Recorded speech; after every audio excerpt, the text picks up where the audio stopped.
Hello guys, isang mapagpalang araw po sa ating lahat dyan. It's me again, Mama Dang, at welcome po sa aking munting channel. So ito po, for today's video po ay pupunta po kami ni Papa ulit sa area para po mag-spray po ng mga damo for the second day po. Para po matapos na lahat po at masabay-sabay na po yung pagkamatay po ng mga damo at maging malinis na po yung area namin.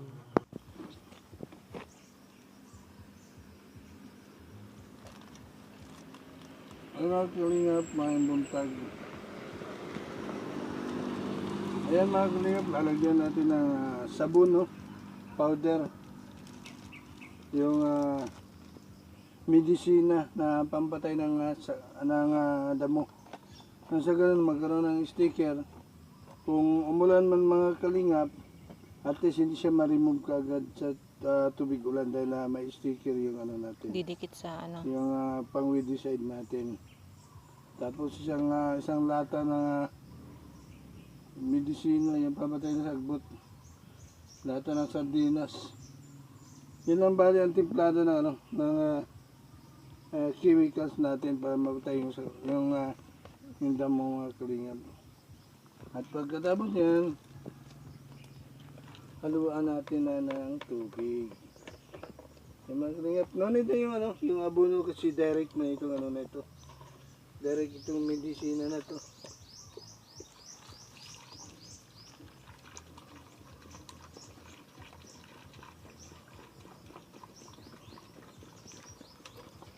Kaya mo?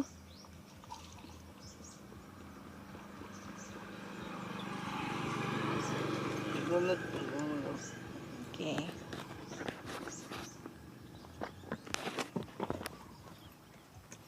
Hindi kasi tayo makaangat masyado ng galon mga kalingap dahil may diferensya yung kamay natin. Kaya si Mama Dang's vlog na lang lagay ng tubig doon sa sprayer. Yan, in 16 liters of water, one can of sardine size, no?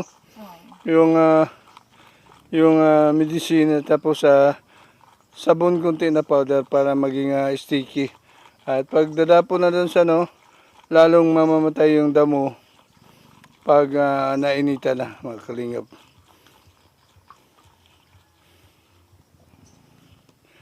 Yan po mga kalingap natin dito ngayon. Tayo po ay mag-decide. So, ayan po guys. Papunta na po ako sa next na linya po. So, ayan, dahil tapos na ako dyan sa kabila, ay dito na naman po ako banda, oh. Yan. So, let's go na guys. Simulan na natin ang bakbakan.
Ganyan lang po siya. Parang ililigo nyo lang po sa mga damo. Madilay lang kasi itong bumisa. Mainitan lang po ito ng konti. Ay na po. Mamamatay na po yung damo. Magsisimula na po siyang mag-dry or didilaw. So ayan. Napakasukal po talaga dito guys. So, dapat po talaga nakasuot po tayo ng bota para hindi po tayo makagat ng ahas kung maapakan man natin. Pero yung ahas po guys, tumatakbo yan. Gumagapang yan. Papalayo pag po may ingay. Takot rin po kasi yan sila.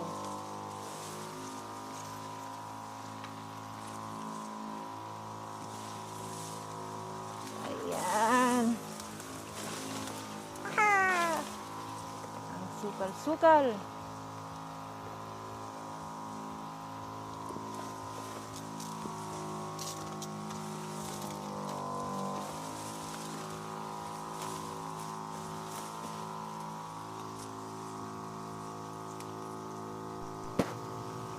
So, ayan po guys, dahil medyo nagkalik po yung sprayer ko, yan po, oh, may tumatagas po kasi yung goma po niya na naka, ano dyan, hindi po naayos, kaya yan, nag-leak. Kailangan ko pa pong ayusin. So, pagkatapos po niya, inayos ko muna po para hindi po sayang or hindi po masyadong ano po, waste po sa yung medisina na mixture. So, habang nag-spray po ako sa mga damo po, si Amba Kalingap Mick naman po ay nagle-leaf pruning po sa mga puno para po maging malinis. Kinukuha niya yung mga tuyong dahon at saka yung mga patay na puno-puno. So, ayan po guys, dapat dahan-dahan lang po sa paglalakad dahil meron pong may mga kanal po or po na medyo malalim party po ng lupa. So, baka maano po yung paa nyo at mapilay kayo. Ganyan. Parang wala lang laman yung ko. Ayun po si Amba Kalingap Mick. Nag-lily pruning.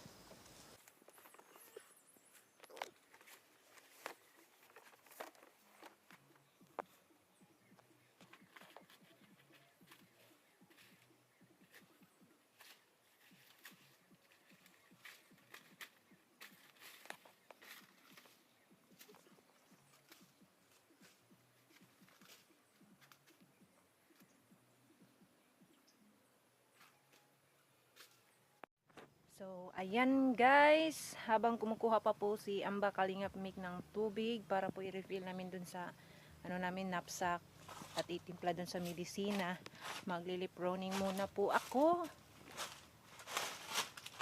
So, ito yung armas ko na naman ngayon kasi wala pang tubig. So, ayan.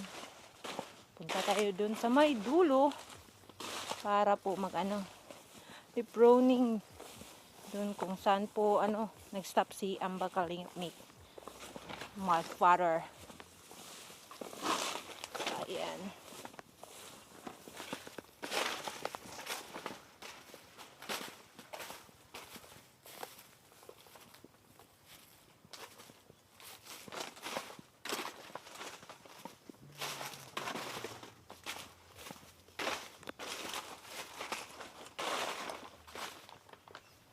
So, yan na po yung nalinisan ni Amba Kalingap Mick. Medyo marami-rami na rin siya nalinisan eh. Yan. Hindi na po masyadong marumi yung puno. So, ayan guys, ako magkukontinue na naman ako dun papuntang dulo. So, ayan, mag-leproning muna ako guys.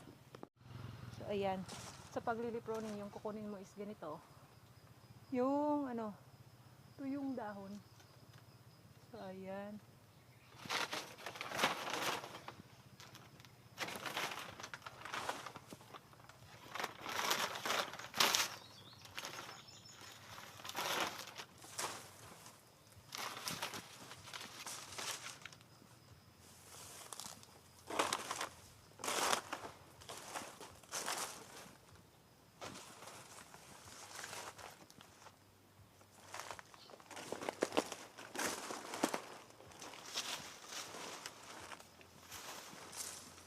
So, mahirap po mag one hand.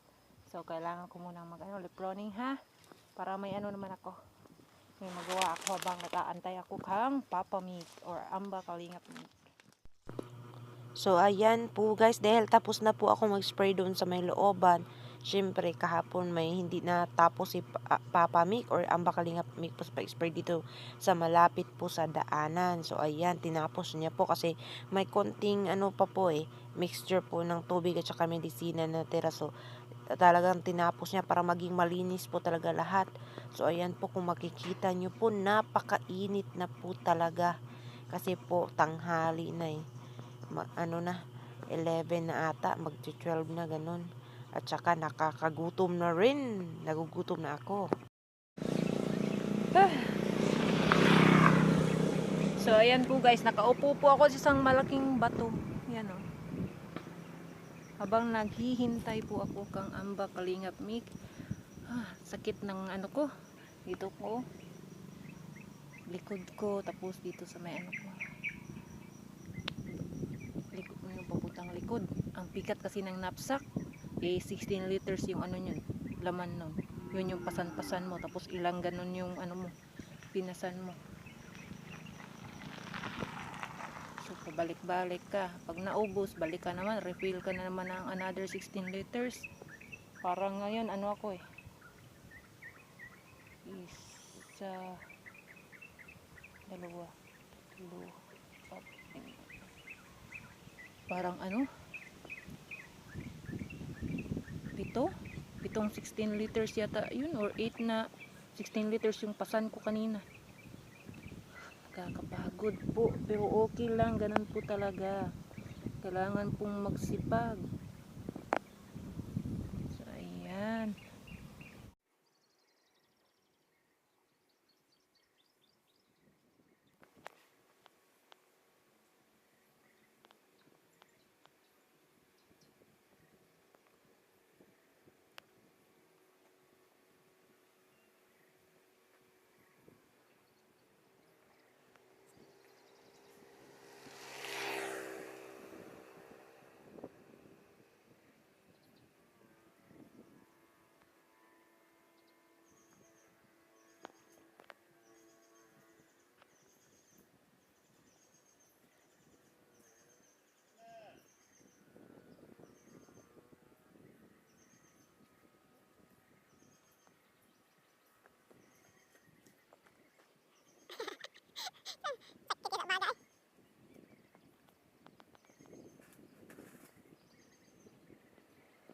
May chemical na. Oh, napa. So ayan, sakit po sa bato at sa likuran. Pwede na akong maging boksingera nito ba?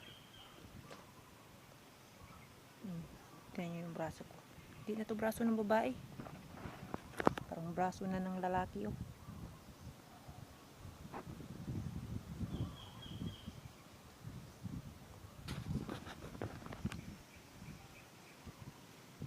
Yan po si Amba. Yan po si Amba Kalingap Mick, nagre-ready. Punong-puno yung motor niya, so hindi po akong pwede sumakay dyan. Kailangan kong maghanap ng ibang masasakyan. Yan, oh.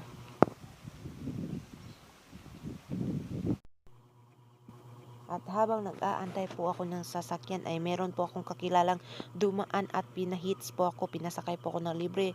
So hanggang dito na lang po guys. Maraming salamat po sa panonood. God bless. Bye-bye.